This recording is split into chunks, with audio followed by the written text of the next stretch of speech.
Larson failed me. Take your drunk ass to bed, Larson. Take your drunk ass to bed, Larson.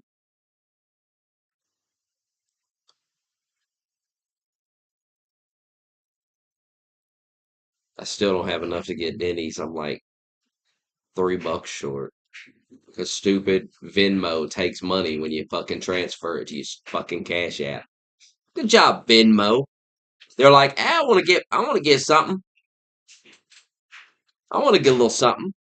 We'll get a little quarter or two from you. Well, thanks, brother.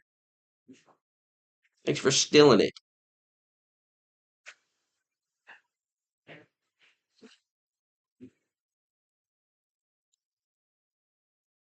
Constant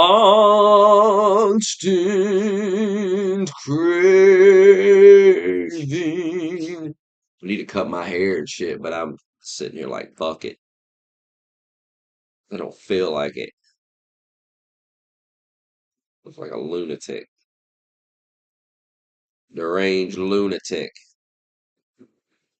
I'm getting Denny's. I'm getting 2 eggs scrambled, 2 pancakes, buttermilk, 2 bacon, hash browns, and 2 eggs, 2 more eggs with it. 4 egg.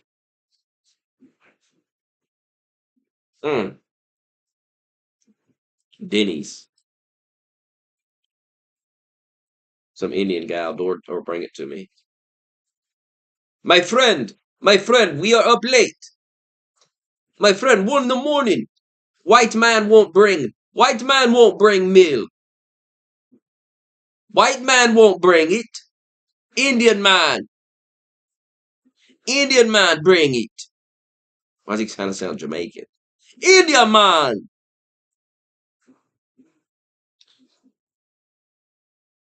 Work round the clock. Thank you, guy.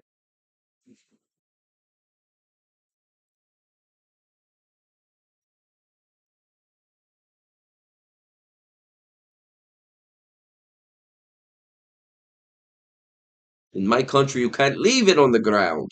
You do not leave the food on the ground. No, it's gross. Not sanitary.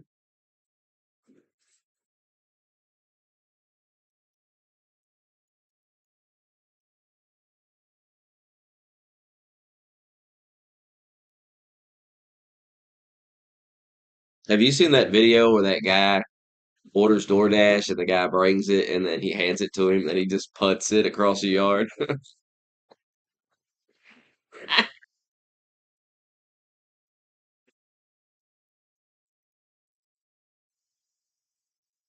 I'm having 4 overpriced eggs.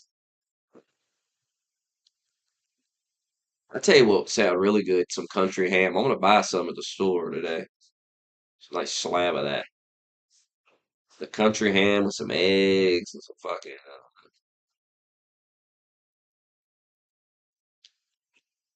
hash browns. My grandmother used to make that shit. Jesus.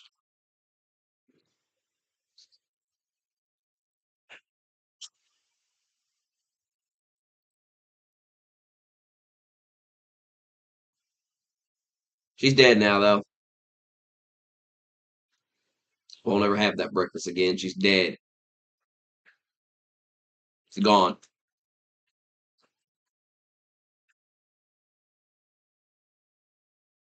Dead. I mean, she was 100. I mean, what are you gonna do? Live forever?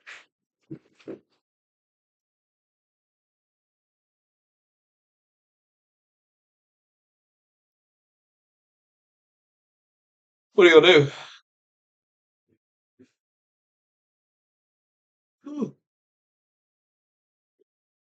What are you gonna do? What are you gonna do about King Money Known?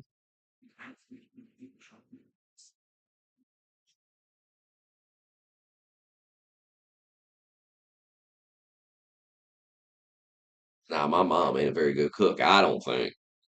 I don't think she's ever been that good of a cook, really. I like my grandmother.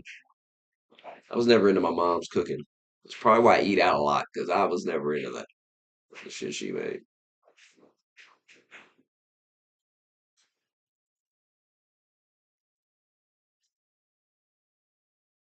Yeah, my girl can cook though.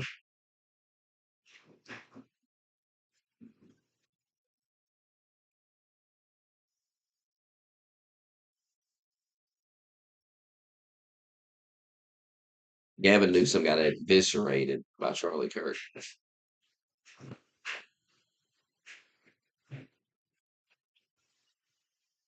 What is Gavin Newsom even doing? It's fucking retarded.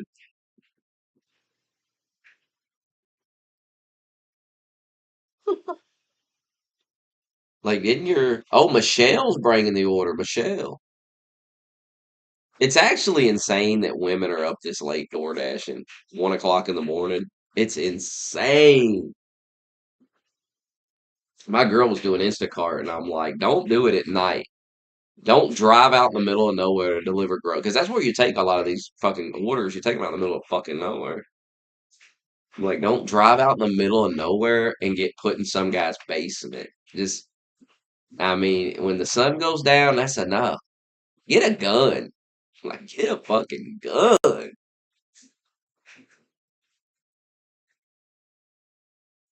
Women are so naive. They're just driving around to people's houses. They're like, oh, well, nothing's going to happen.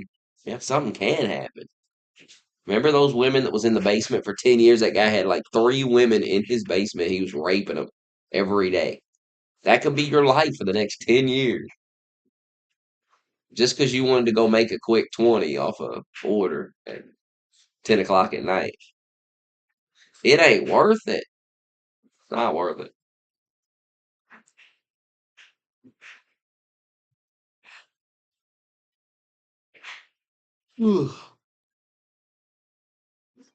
But I guess you need money. You gotta do what you gotta do. You got a DoorDash, go get this Denny's.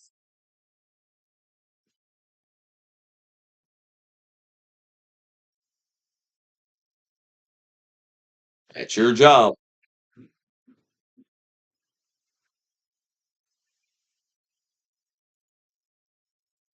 And she ain't even nowhere near Denny's. She's way the fuck over there. Get that Denny's. The last time I had Denny's, I lived in a dump. And it was pretty good. It was pretty fucking good.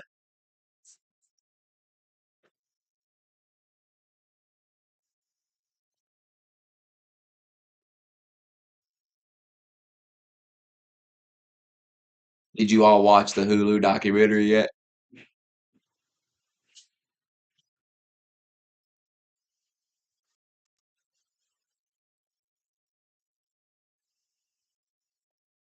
Take the time to learn what the fuck I was talking about. Nah, but some nerds sound good. That shit's good.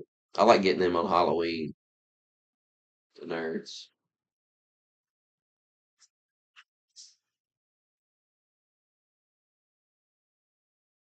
By the way, I heard the chicken strips at Steak and Shake are in that tallow too. I'm gonna get some of those chicken strips tomorrow. They've always been good to me. They're chicken strips, but man, I bet they're real good.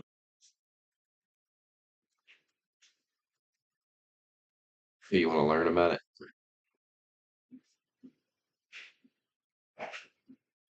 Look, see, look at her. She's insane. They got her jail calls.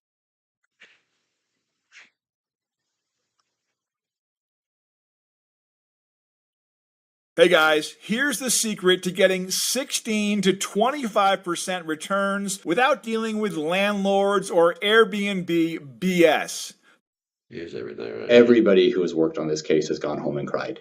The lead prosecutor in the Ruby Franke case tells all, speaking with Law and Crime for the first time since these chilling videos were made. See, look, there's a little girl. Oh, y'all can't see it.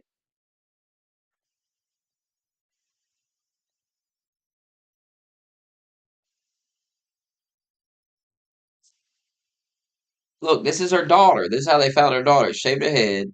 Look how skinny she is. They got her just sitting in this woman's basement.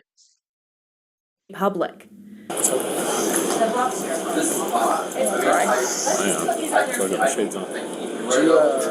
pictures. I'll take more. Or do you want me to send them to you? Washington County Attorney Eric Clark tells us the case is unlike anything he's ever seen before. Child abuse to this degree is something that is super abnormal. Clark first heard the name Ruby Franke in summer 2023 after she and Jody Hildebrandt were arrested. But Clark quickly became familiar with both women and the gruesome ways they abused Franke's two youngest children. Like, I don't know that any of us have ever had a case where you have someone who, in that level of detail, is cataloging their criminal acts. She wrote it all down. Before we saw either of these mugshots, we saw Ruby Franke on her YouTube channel, 8 Passengers. At one point, more than 2 million subscribers followed along with her vlog-style videos, recounting her life with husband Kevin and their 6 kids. Even then, Ruby faced some backlash for her unconventional parenting tactics. I know that her teacher is uncomfortable with her being hungry and not having a lunch, and it would ease her discomfort if I came to the school with a lunch. But I responded and just said, Eve is responsible for making her lunches in the morning, and she actually told me she did pack a lunch. So the natural outcome is she's just going to need to be hungry.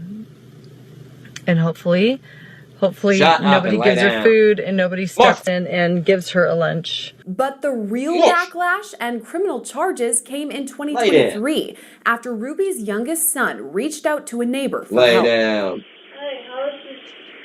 Lay down. If you could do 2 favors. Well, what are they? Taking me to the nearest police station. The then 12-year-old broke free from duct tape shackles around his wrists and ankles that investigators later described in great detail. And then medical got there. They started cutting the stuff off him. And then you can see like the dark around his ankles, and it you could smell it with the flesh. So underneath the tape, as soon as they took it off, you can, even outside, you could smell the flesh. At the time, the boy and his younger sister were being held in Jody's Ivins, Utah home. The emotional moments he asked for help are caught on Ring camera video, as are the moments he and his sister are finally seen by first responders. 222 1512. I just had a 12-year-old boy show up here at my front door asking for help, and said he had just came from a neighbor's house, and he's emaciated, he's got tape around his legs, he's hungry, and he's thirsty. Need someone immediately. Gosh, shut up. You come in, my buddy. I'm a police officer. Are you going for the union here? Hey. Look at me. Nobody out there. Hey, I'm Sergeant Tolber. I'm going to just get a few pictures. Are you okay with that? Ruby and Jody were arrested and eventually charged with 6 counts of aggravated child abuse. Clark says his office wasn't familiar with either woman and was shocked with the response the case brought. Had you ever heard of her before that? I hadn't, and nobody who has worked on this case from the law enforcement side was aware of it that I've talked to either. So we were all kind of oblivious that we would get this media storm on this case. Nearly right away, Clark's team at the Washington County Attorney's Office was on the case. So I was hearing about it probably the day after the arrests. Our special victim prosecutor team was working with officers the day of, so they're getting calls. Hey, we're working on warrants. We've got a crazy child abuse case, and so our office was involved that first day, and having those communications back and forth with Detective Bate. Trust me, but Dennys. I wasn't really aware of it until the next day, as we're talking about, the dad. What's going on, how we're going to handle this. And almost right away, the case stood out. We cover child abuse cases, right? Like, unfortunately, child abuse is something that happens in all the communities in our country. and it's something we should always be speaking out against and trying to stop, right? In our office's institutional memory, we can only think of one case that is comparable to this, and that's with 15 prosecutors collective experience. Right? So immediately this case didn't feel normal on the whoa, this is an awful case perspective, and for better or for worse, this case was also felt different to all the people doing the investigative work, because statistically crime occurs and is reported more often in low-income communities, right?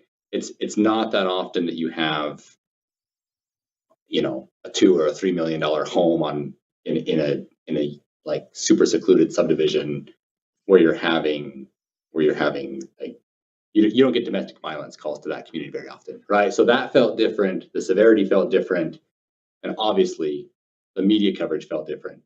Clark says the first indication that the case would take the world by storm was Ruby and Jody's first appearance. It was supposed to be held virtually, but too many viewers from across the globe trying to watch caused the link to crash for everyone tuning in. So we were getting ready to do the arraignments on these cases, and I got a call from the jail, who we work with a lot, right? So I get a call from the jail and they say, hey, we can't log on to the system. And so we called the court, and the court said, yeah, it's full. Like it has like, I don't know, 1,000, 1,500 people can be logged in to watch what the court streams. And our courthouse had never had it be full before. And that was when we kind of had an indication, there's a lot more interest in this than we'd ever anticipated there would be. It wasn't until at least a month after their arrests that Clark realized what he was working with.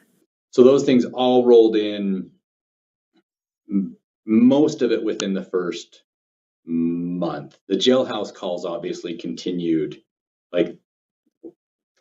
through sentencing. And then there was additional evidence that was gathered through interviews. And as we're trying to wrap our head around, I don't know if you, one of the things that we released are the Kevin Franke interviews, right? As time went on and people kind of wrapped their heads around what was going on, we were able to get better information from interviews, from people as to what had happened, who had been where, kind of a thing. So it really was about 2 months before we really feel like we wrapped our head around what was the relationship between Ruby and Jody, what was the motive behind all of this abuse. Let's talk about that, the relationship between Ruby Franke and Jody Hildebrand. And you've been very close to the case, and your team has been covering it for months and going deep into the investigation. How would you describe their relationship? In my mind, I see Ruby as a religious alkalite, like a blind follower of Jody. And I don't think... initially we were like, what is this relationship? Is there more there than a business or a friendship? I don't think there was, right? I think that this is two people where Jody is saying, hey, I had a dream last night from God, and this is what we need to do today, or this is what we need to do we need to move, we need to discipline these kids, whatever it is.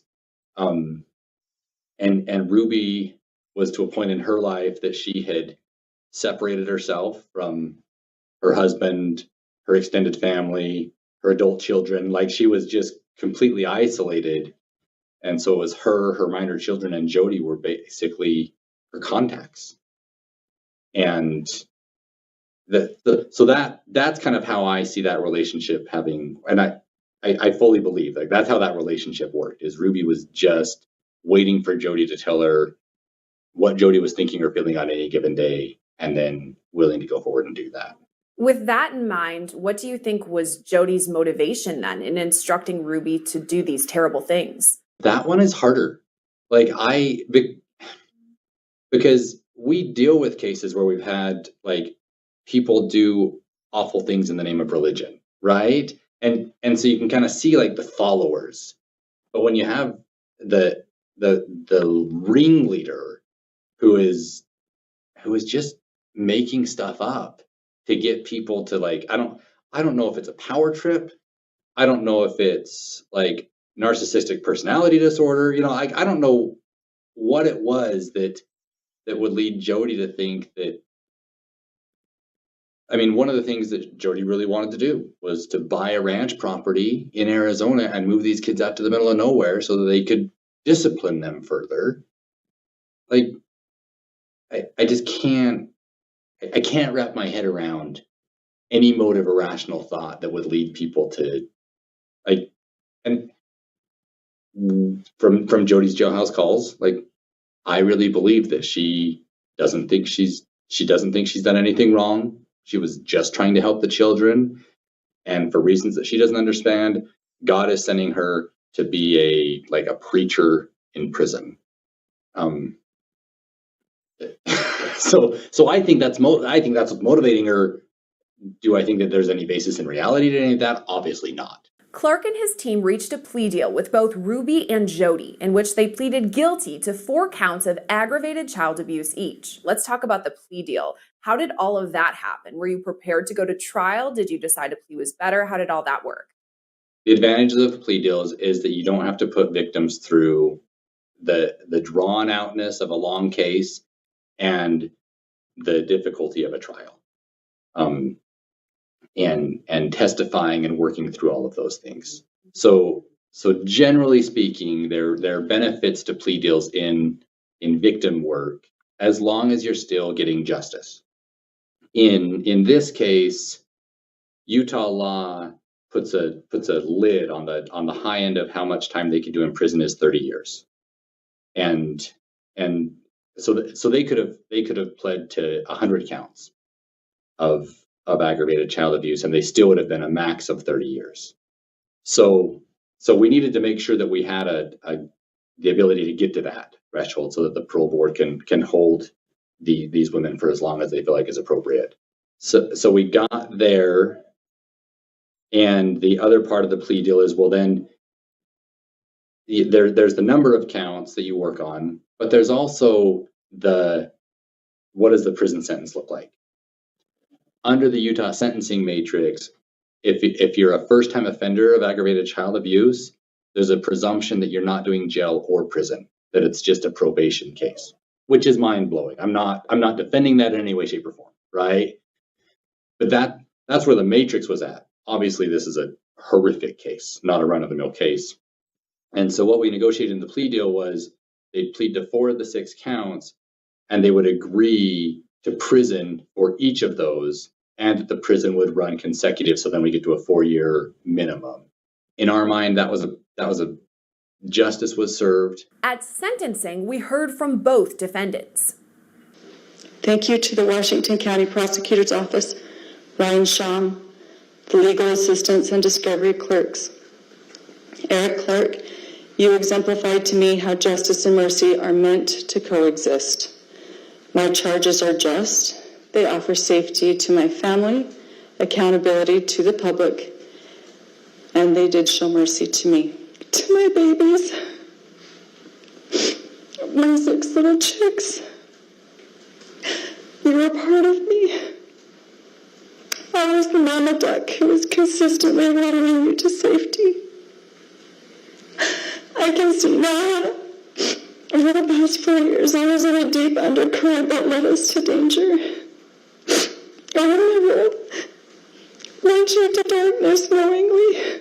I was so disoriented that I believed dark was light and light was wrong.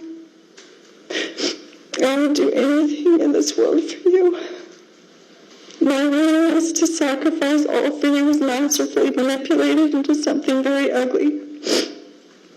I took from you all that was soft and safe and good. I took from you your mother. How terrifying this must have been for you. I'll never stop crying. You're hurting your tender souls. You're so precious to me. I'm sorry. During the sentencing, obviously you're there in the courtroom, so you hear from both Jody and Ruby. What do you make of their statements? Ruiz surprised me, and I didn't expect that because we've been hearing her jailhouse calls, right? So the things that she said, I believe that to a significant degree that was all heartfelt, right? Like I think that she really does feel awful and realize that what she was doing was horrific. We've never had a sentencing like that where someone's gone through and thanked all of the different government actors. And so I was just in there feeling surprised, right? I was like, oh, this is different, and we're all trying to have poker faces because it's a big media story. And so we expected Ruby to be very remorseful. And I think that what we got was more than what we expected and probably longer than what we expected. I sincerely love these children. I desire for them to heal physically and emotionally. One of the reasons I did not go to trial is that I did not want them to emotionally relive the experience which would have been detrimental to them. My hope and prayer is that they will heal and move forward to have beautiful lives. I am willing to submit to what the state feels would be an appropriate amount of time served to make retribution as an outcome. With Jody, we could have had an office pool as to how many words we thought she was going to say, because she still wasn't admitting she'd done anything wrong. And we didn't think that she would. Like, I don't know that she ever will. And so what do you say in sentencing if you're not willing to really admit to stuff? So we were curious what Jody was going to say. And then I think everybody, like, we felt the same emotions everybody else felt. When you don't admit guilt and you say you love the kids and wish them the best, like, it just kind of makes you want to vomit in your mouth, right? Clark himself spoke at sentencing and made a stark comparison about the Franke children's abuse. The state respectfully requests that the court sentence Ms. Franke to consecutive prison terms for each of the 4 counts of aggravated child abuse. This sentence was agreed to by Ms. Franke in her plea agreement and is also recommended by adult probation and parole. She committed horrible acts of child abuse. From May to August in 2023, Ms. Franke and her business partner held her 2 children, ages 9 and 11, turning 12, in a concentration camp-like setting. The children were regularly denied food, water, beds to sleep in, and virtually all forms of entertainment. They were isolated from others and were hidden when people came to visit the house where the children and the defendants were staying. Now we've seen the photos that were so chilling and harrowing even to look at. And we've seen the videos of the young kids so emaciated and having open wounds. You've compared it to a concentration camp. Do you stand by that?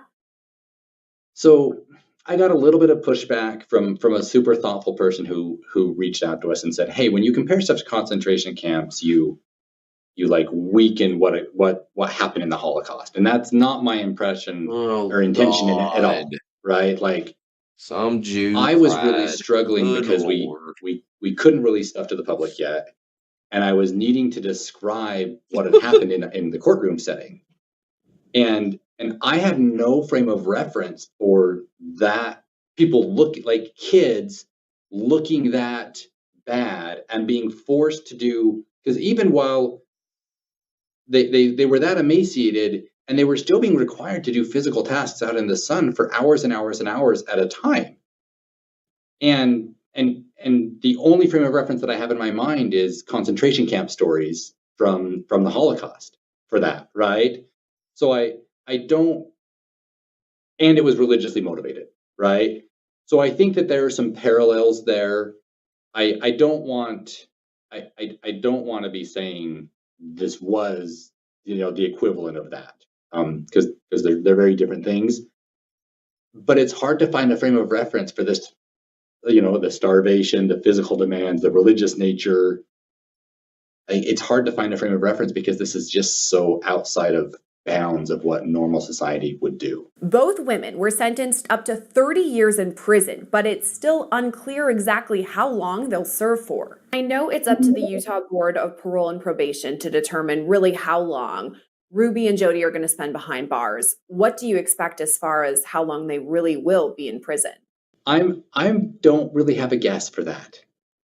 I I hope, and I've said this in other settings, right? But I hope that they stay in prison until the community is safe, they're no longer a threat, and the victims in this case are both adult and in an emotional place to where they can figure out how to deal with their mom being out of prison. That's my hope. Whether that happens or not, I really wouldn't know where to guess. Anywhere between that 4 to 30. I don't know where the board's going to fall on this one, and I don't know how much of an impact. Like, we'll try to have an impact on that on Jody. Part of Ruby's plea deal is that we wouldn't try to have an impact on that. We wouldn't be submitting information or going up and arguing to the board. With Jody, we will be submitting information. We may be going up and arguing to the board if we want to see clear evidence that she's not going to come out and try to gather more followers and convince them to do, not like obviously the horrific abuse, but just the telling people to isolate, telling people to follow her without question. Like, we don't need that in our community. In the end, Clark says he and his office are still working to cope with the case, finding new ways to see the bright side. Everybody copes with cases in different ways. I cope by looking for silver linings. There are some cool things there's nothing cool about prior to today that the 12-year-old boy escaped, right? Nothing redeeming before that. But there are a lot of neat things that we get to see when we get to be like in the guts of it all. But he has duct tape around his injuries. There's sores around them.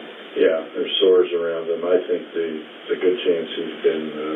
He also has. Oh, and he has been around his ankle as well. I mean, his wrist as well. Okay, this boy has been. Needs immediate attention. Oh, he was such a good kid. This kid is obviously been. I think he should have been. I think that the ring footage of the couple that responded, they called 911, and they want to remain anonymous, and that is 100% their right? Like, they don't want to be involved in this, and I'm not trying to draw media attention to them. But watching how none of us are trained to deal with that, right? They just get a kid on their doorstep, and you watch how they try to put him at ease, try to get help there. They're not grilling him. They're not re-traumatizing him in any way, right? Like, they're just trying to get enough information that they can get the right kind of help. And then the law enforcement and the EMTs and how they come in and are able to help that boy. And then they go and they spend over 3 hours sitting in the closet with the girl, trying to help her feel comfortable, right? These are children who were completely brainwashed at that time, who believed that they deserved the abuse, that they belonged in jail, that police were going to be bad and take them away from their family, that hospitals were going to be bad and give them shots that were going to kill them. Like, they had been taught to distrust all institutions. And these caring police officers and EMTs are able to help those kiddos feel comfortable enough that they get them to voluntarily come out of that awful environment they were in. I mean, especially the girl in the closet, right? They just wait patiently. You should sit down.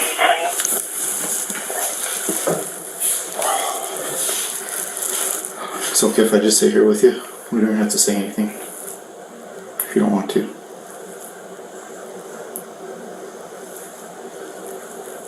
Okay? I'll just sit here with you.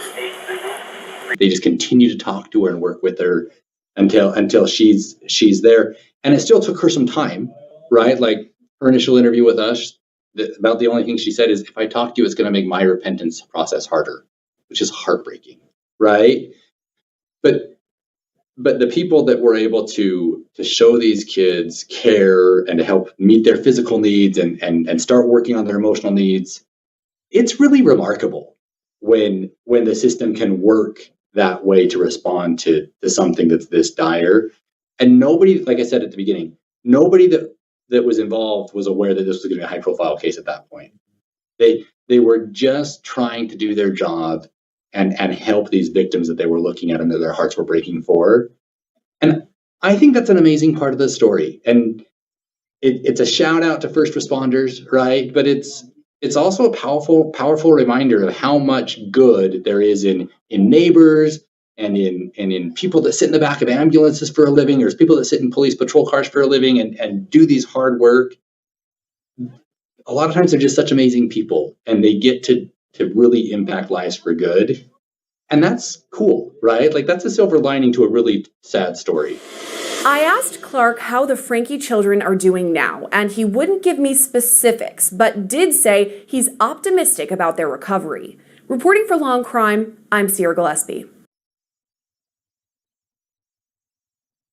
There's one single video that's responsible for leading over 2,000 Christian men to permanently quitting the P word. And this video that I'm going to share with you in a second has been creating waves on social media and sparked a movement of men stepping up and breaking free from the chains of the secret life they've been living behind closed doors. Let me show you about here's the his deal. father, if you though. click He's on the a link clown. somewhere on this page, you're going to be able to watch that very same video and see the plan that worked for all of them. But I know you may be wondering how this video could possibly help after you tried all the things that I tried for 17 years. Resisting temptation by increasing your willpower, praying, going...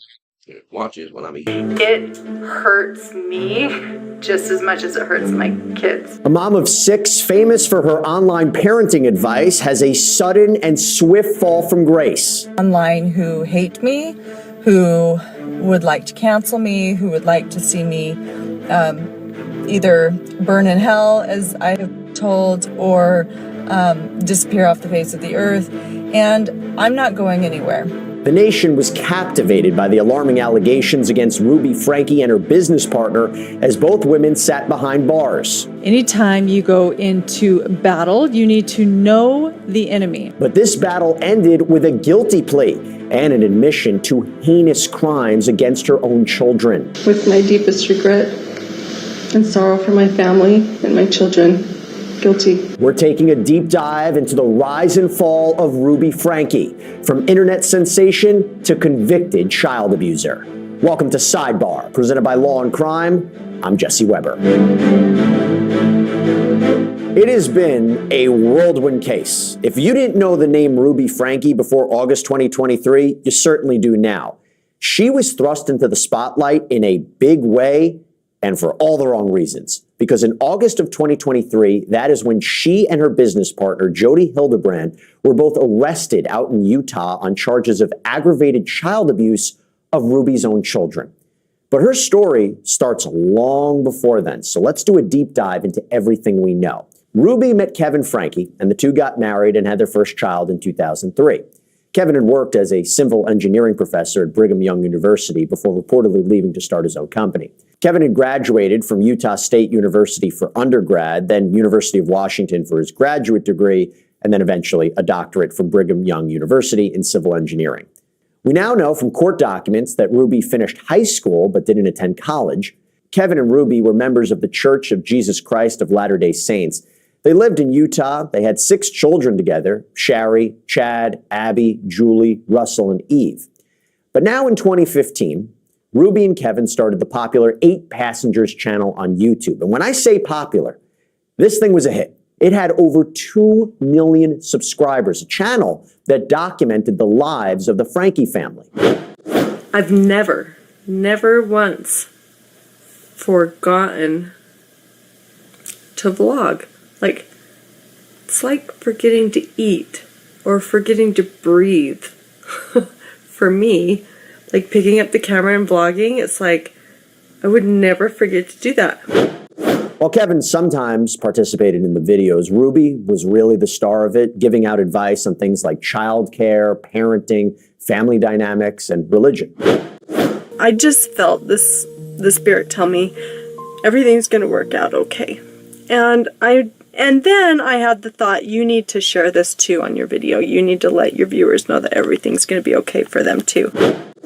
Her videos tended to be positive and upbeat, with the occasional references to the drama and conflict that all families tend to go through. There is no such thing as a family, a home, that is free of dysfunction. Every family has some level, somewhere, dysfunction. Doesn't mean you have to accept it, and don't accept it if it's abusive. But you know what? If it's surface level, I try to overlook it. However, in the last several years, fellow YouTubers and viewers have called out Ruby Franke for very concerning things they noticed in her videos. For example, Ruby posted about her youngest daughter, Eve, who was 6 at the time of this video, apparently forgetting to pack her lunch for school, but Ruby didn't seem too concerned about it. I know that her teacher is uncomfortable with her being hungry and not having a lunch, and it would ease her discomfort if I came to the school with a lunch. But I responded and just said, Eve is responsible for making her lunches in the morning, and she actually told me she did pack a lunch. So the natural outcome is she's just going to need to be hungry. Now, Ruby knew that some of her videos were starting to get blowback, so she responded. Online who hate me, who would like to cancel me, who would like to see me either burn in hell, as I have told, or disappear off the face of the earth, and I'm not going anywhere. One of the early signs of trouble that even prompted a report to Child Protective Services came after a video that Ruby posted, and it was centered on her eldest son, Chad. Now, to give you a little bit of background here, then 15-year-old Chad was sent from Utah to a camp in Arizona called Anasazi. It's a weeks-long wilderness camp for troubled teens. Well, when he got back, he apparently played some pranks on his younger brother, Russell, whom he shared a bedroom with. Take a listen to what Chad and Mom Ruby had to say in a video that she posted and eventually took down. In our house, when we take something away, it's because they have shown that they are not responsible enough to manage it. And so we don't just turn around and give it back as soon as they start acting good. It has to be consistent. It has to be consistent over a minimum of 6 months. My bedroom was taken away for 7 months, and then you give it back like a couple weeks ago. I don't think our viewers know that. You've been sleeping on a beanbag. I've been sleeping on a beanbag since October, and they gave my room back like 2 weeks ago. Oh, I'll give you the reason why I lost my bedroom. I think so. I think this is the reason. At least this is the reason that's been in my head. It's pretty funny, but now that I look back, I mean, it's pretty depressing. No, we never told our viewers. That I woke Russell up at 2 in the morning and told him that we're going to Disneyland and he has to pack. And he got up and made his bed all neatly and then packed all his clothes in a suitcase. And then he walked out the door and I'm like, Russell, and he was like, what? And he's all happy. Has his sunglasses on. And I was like, we're not going to Disneyland. And he started crying and hitting me. And then he went back to bed in tears. And then... So that was not the reason you lost your room, but that was... Well, the other reason is because I pointed a BB gun at his face. Pointed a BB gun at his face and hung him on the basketball.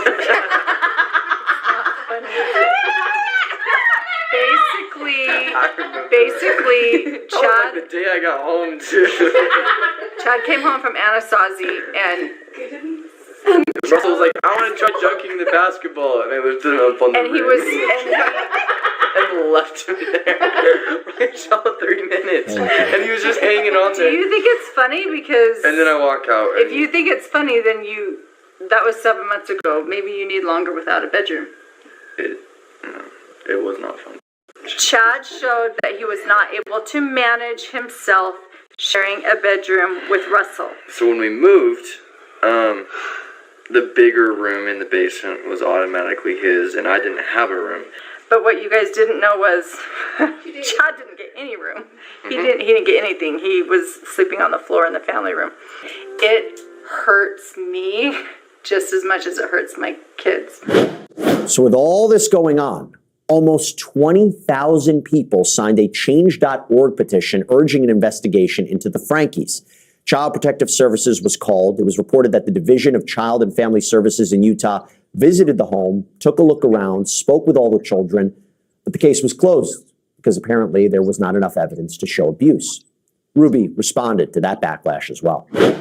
However, listening to all of your comments and your feedback, I think I understand where some people are coming from. They're like, oh, the parents don't give their kids beds, and I totally agree with that. I know there are lots of children out there whose parents are neglectful. We got accused of child abuse when we sent Chad to Anasazi, Guess what? The first thing that they did was take a bed away. They don't have beds. So Chad slept on the hard ground for months, and it's run by psychologists and therapists. And if not having a bed was psychologically damaging, then they wouldn't have suggested he has no control. We're gonna By watch the something way, about him Ruby in a minute. actually claimed in an interview with The Wrap that when these Child Protective Services workers showed up to her home, they asked her for parenting advice before leaving.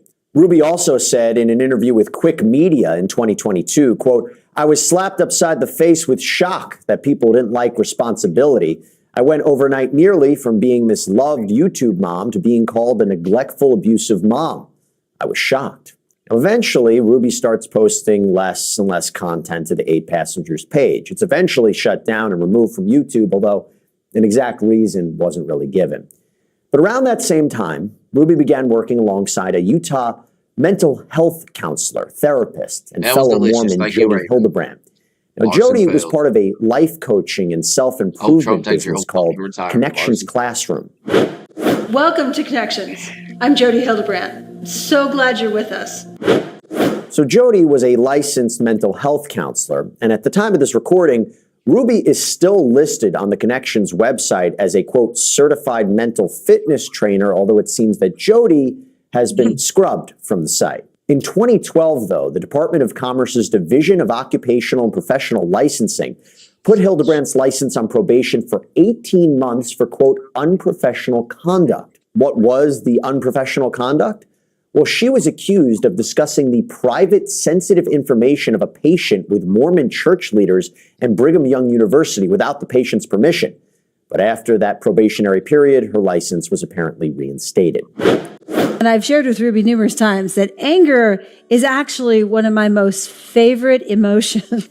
When I first started getting to know you, she's like, anger is my favorite emotion. I'm like, I was Jesse Lee. I don't know what I'm dealing with here. Ruby and Jody uploaded dozens and dozens of videos to social media under both the Connections name and Moms of Truth. Anytime you think I want, fill in the blank, I don't care what it is, that is not love. Love is a gift that you offer because you have generated it inside yourself. And how do you generate love? Well, the only way to generate love is you use your agency to choose principles of truth. And at one point, Ruby let viewers know why she wasn't posting family videos anymore. I have been full-time. You wonder where I've been on my vlogs? Damn, you wonder why I left YouTube? It's to save my kids. No amount of money. And I'm telling you, I was making millions. And I left it because my kids were being hurt. With entitlement, they were being hurt. We're going to watch that next. With people's advice, and they didn't have a mother up the front saying, I don't care what the world's opinion is. This is the truth, and this is where I stand.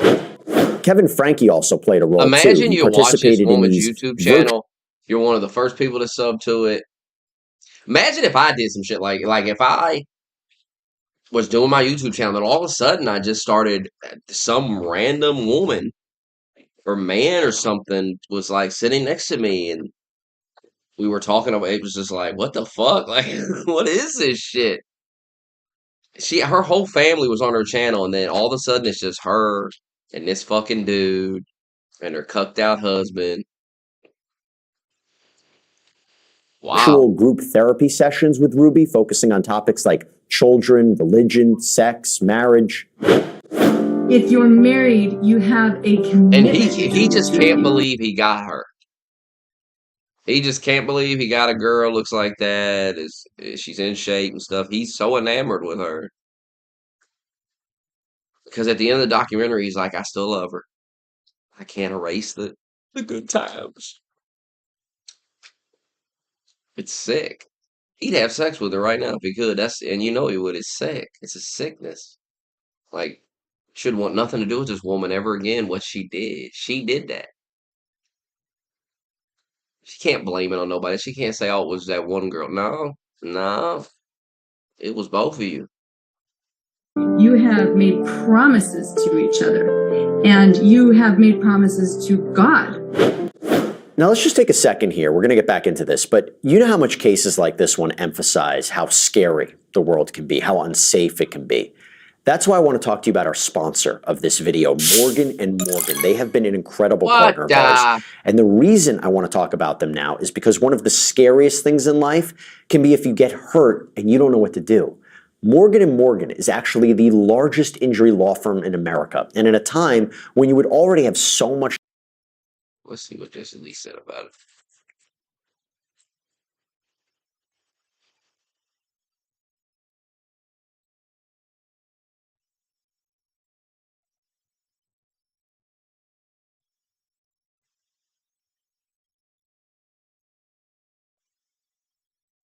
That's why in the home, the children don't even have a chance, because evil come through the gates of the woman. And come through the gate. She is the gates of hell. But if you forgive, you can overcome it, men and women. I was yesterday in the fellowship. May. Was it May, Sean? May said to me, every time you say that parents hate their children, I just can't believe it. I just have a hard time with that. But then when I explained to her what it really is, she's like, oh, that makes sense. That makes sense. But whether you accept it or not, at least I'm putting the word out there. I'm just a messenger. I am just the messenger. So just Jesse with this message. And it's not my message. I didn't plan to bring the message. It just happened. Somebody else had a greater plan than me because they know me better than you. Or better than I know myself, to be honest. The gates of hell come through the woman. All women. There's not one. And there are all women who have started to acknowledge this. They're like, I was angry when I first heard you say that. I got mad. I turned you off. I don't want to hear it. But then I thought about it. And they start looking at themselves. They realize, you know what? I am doing this. It is coming through me. And they're starting to get over it. It's amazing to see it. And that's all it takes is really for you. Nobody else. But for you to acknowledge that you're angry. Anger is evil. You're hateful and nasty and rotten to the core. You're filled with evil spirits. And that's why you destroy your own children. And men who still have the nature of their mothers are evil and heartless, nasty, evil to the core. And as wicked as the female because he has her nature, which is of evil. No power at all, but just thrills and evil nature. And they would do whatever they can to try to destroy you. Because they work for the devil. They have decided, whether knowingly or not, that they're going to work for evil. And then there are those men and women who have decided, you know what? I ain't working for evil. I don't want to be in this mess. And they overcome. But mothers, you are destroying your own children. You set them up to have the exact life that you have because you don't have love. You have not forgiven your mothers. You have not forgiven your fathers. You have not returned to your father, earthly father, so you have not returned to God. And going to church and read the Bible and quote scripture ain't going to do it. And singing holy songs ain't going to do it. It just makes you feel like you're holy, and you're not. It gives you a falseness of the future. You sing it, oh, Lord, I lift my hand to thee. No other help I know. Don't you feel like you're already home? Lord, I lift my hand to thee. No other help I know. I lift my hand. Doesn't it feel safe? Like you got something to look forward to? It's all an illusion. Either you're born again or you're not. And believe me, listen to some of the people going through the death pain of the ego. It ain't easy. Because they make it difficult thinking that the pain is them. But mothers, women, you're destroying your own children. And you're to blame, not the father, but you. The father's to blame for not protecting his children from you in the right way. With love and not hate. With love and not anger.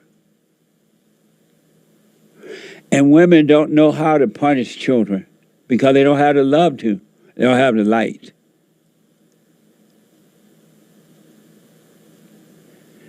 And lo and behold, the punishment of the mother is killing.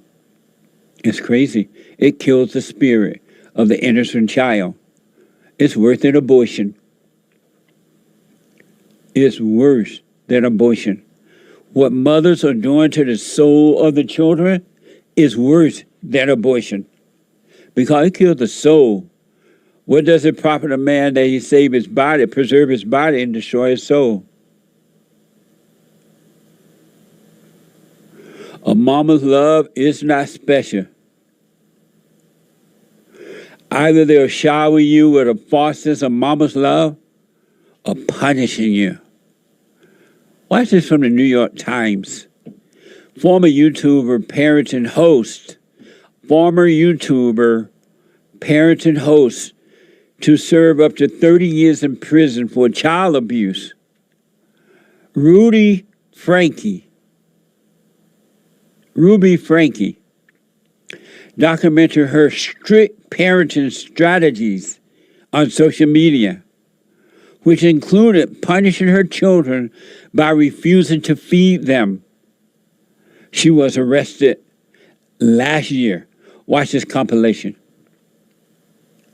A Utah mother who once offered parenting advice on her popular YouTube channel will spend up to 30 years in prison for child abuse. The kids, I said, I'm not even going to let you eat breakfast until you get your chores done. I know that her teacher is uncomfortable with her being hungry and not having a lunch. So the natural outcome is she's just going to need to be hungry. Franke's brutal approach to parenting came to light last August when her 12-year-old son escaped to a neighbor's house begging for help. Authorities said he was malnourished, covered in wounds, and bound with duct tape. He's emaciated. He's got tape around his legs. He's hungry and he's thirsty. He's obviously covered in wounds. In her plea deal, the 42-year-old admitted to kicking her son while wearing boots, holding his head underwater, and covering his mouth and nose with her hands. To my babies, my 6 little chicks, you're a part of me. Amazing. I cried over you. What a fool I've been. And some of you say, I never treat my children like that. You treat them worse than that, too. When you mother them, when you pretend to be a nice mama, when you impose your will on them, try to make them do life the way you want it. When you yell at them to clean your room now. When you spoil them. When you throw a computer in their lap, in their hands, as soon as they pop out of the womb. When you go to work and leave them with a babysitter, and you're married and don't have to go to work. You're as bad as this woman, allegedly, these allegations, this woman, even worse. A nice mother is as bad as that woman. Even worse because she appeared to be nice. And the kids think it's the father. It's all evil. And I'm telling the ladies this because they're screwing up their own children, and some of them don't know it. They really just don't know that their anger is evil. And it's not them, but it's that spirit that made a home in them that was passed down from their mothers. You must be born again. You must return to the Father. Otherwise, you won't help but recreate your children in your image, and the cycle starts all over again. And that person and those kids' generation with them, through them and with them. And crying about it ain't going to do nothing. Only forgiveness would change it.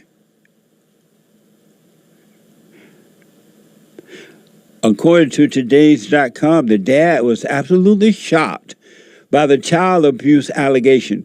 The dad had not recently seen his children at all, as Rudy wanted to separate while they worked on their marriage.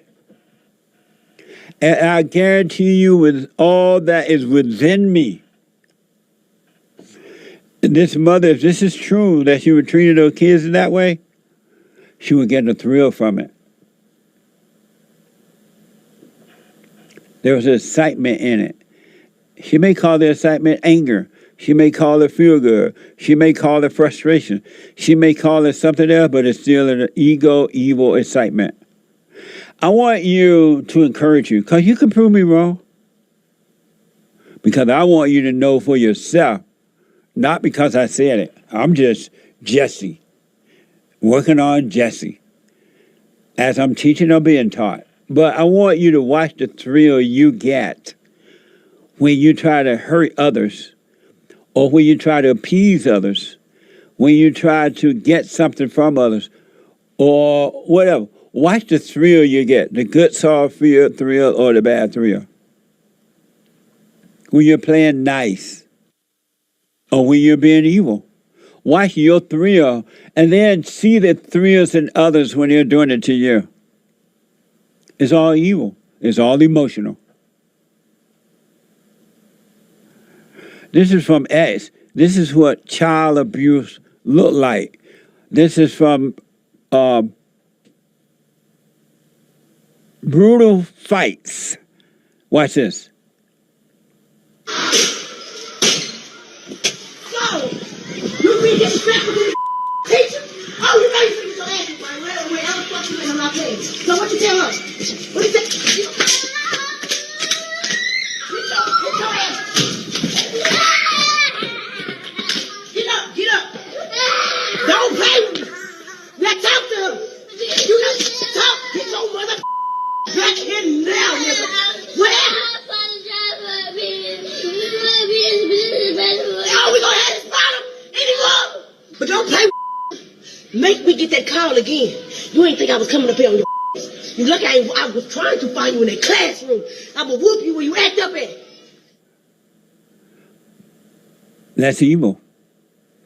That is why black generation after generation and after generation for the last 70 years or so are out there doing what they're doing. Robbing, raping, carjacking, killing one another, breaking into people's homes. That's why they're doing it, because of that kind of mother. Even a nice black mother like that. That's why the kids are doing it. It has nothing to do with racism. It has nothing to do with white people. It has nothing to do with slavery, Jim Crow, or whatever, systemic racism and all that mess. They're lying to you. It's that. Look how nasty the black women in government are today. They have no respect for anyone. They're just nasty. They are raising children, some of them. And this is what they're doing to the children. And they think, women like that think that they're being men. That's not even how men act. That's evil.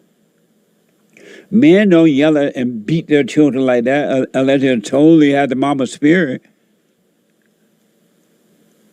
That's evil. But that's why I tell you there's no such thing as racism, sexism, homophobism, Allahu-Abba-ism, anti-Semitism, white supremacism. It's evil. It's a spiritual battle, and it starts in the home. Who do you think that boy's life going to turn out? You think he's going to be happy now? He's becoming like his mother. She snatched him out because something happened in a classroom somewhere, and you see what she did. Maybe, you see what I'm talking about? Even a Christian mother traumatized her children in that way. You traumatize your children in that way, forcing the Bible down their throat. Believe in Jesus. You're doing the same thing to them that woman is doing in beating the children. And you can't see what you're doing because you won't look at yourself. You must be born again. You must return to the Father.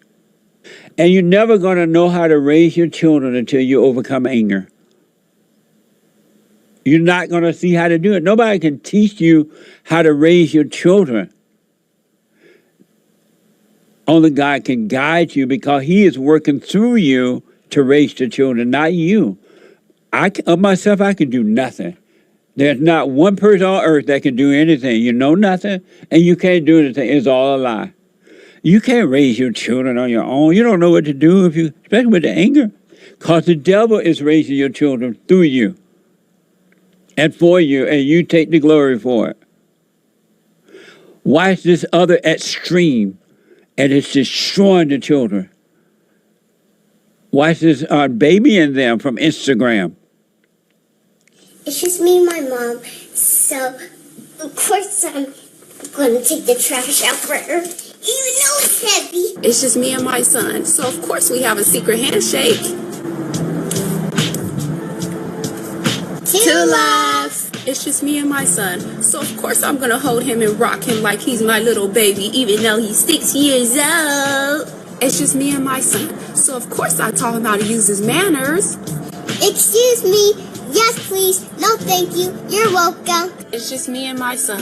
So, of course, I'm going to kiss him and hug him until he gets tired of me. You mommy, can you mommy hug? Amazing. That's evil. That is pure evil. Only thing Satan did was lay down the belt and dressed up on the outside. That boy would be destroyed. He would become a mama's boy. His mama would become his best friend, and he would hate her. Inwardly, he's going to be miserable. Already probably, but even worse. And because you don't see the evil operating through you, you can't see it operating through others. You cannot see it. You call it something else. Now, most people are going to see that video. Look, she loved that little boy. She loved her baby. No, she does. She hate him. And she's carrying on like that for the thrill of pretending that she loved. She has no business treating that boy that way, period. Neither one of those women. And the first one up there, none of them. But they can't help it. Women don't have love. Mothers do not have love. And a blind person would call it, oh, look, why are you going to say that's not love? That's hate.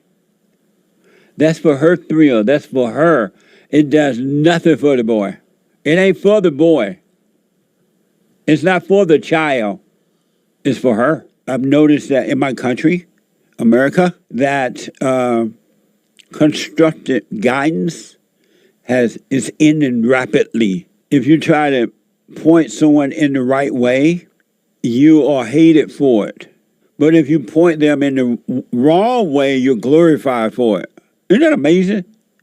It's amazing my country has changed like this. But I understand it. I'm saying these things, but now I understand. Before I didn't understand why it was happening. But I do now. And above all things, get an understanding. Get an understanding. I now understand. If you try to point them in the right way, you're hated for it. And that's why you have to let other people's children just suffer and die. They're not yours. And if the parents don't care enough about their own children to take care of them, why should you? You know what I mean? You didn't make that baby. It's not yours, and you're not responsible. And ain't no such thing as take a village. That's another made-up lie.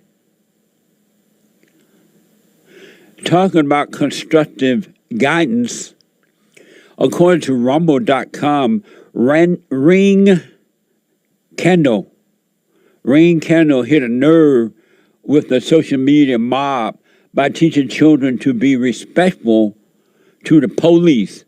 Watch this from X. How you doing, sir? Doing good. From Ruby Franke with Albany Police Department. First thing I want to do is already have my stuff ready, okay? Yes, sir. You don't want to get to the freaking car, and when he gets to the car, you got to go fumbling around looking for stuff, right? Regardless of whether they should or shouldn't feel unsafe, that makes somebody feel unsafe, you fumbling around, because things happen, right? Yes, sir. So when they get there, the first thing you want to do is already have your license ready and have your hands on the steering wheel, you understand? Yes, sir. Have your hands on the steering wheel, why?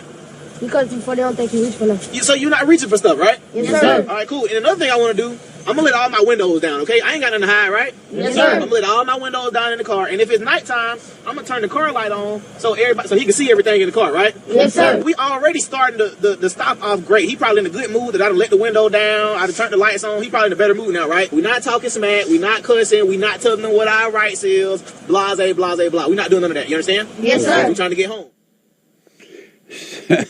What's wrong with that, right? I mean, teaching the children how to respect the cops and how to be stopped, it should be already taught in the home. The parents set their children up to overreact when the cops stop them by telling. They're teaching them at home what to expect, what to do. You're black and be scared and be ready. This guy teaching them the right thing. But if the parents were right, they wouldn't have to teach the children that. They will automatically know that. No one ever sat me down or anyone I know down and tell them, well, when the cops stop you, here's what you should do.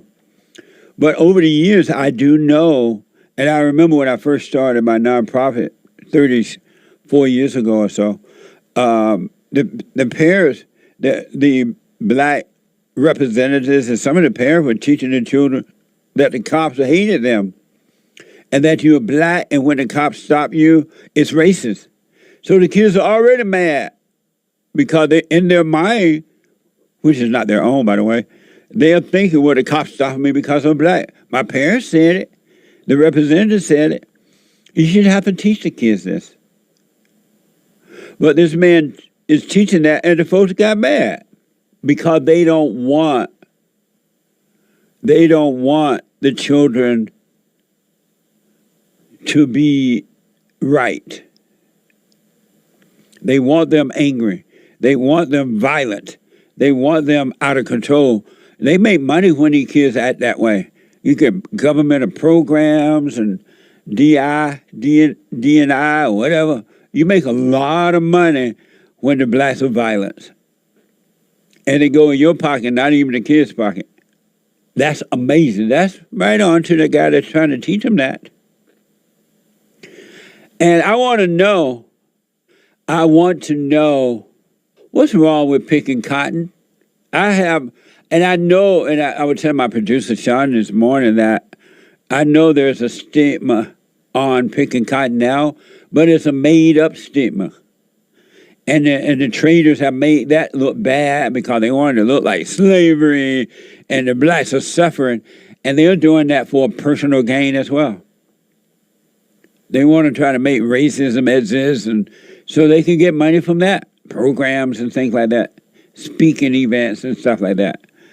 I never thought of picking cotton as a stigma. And I grew up doing it.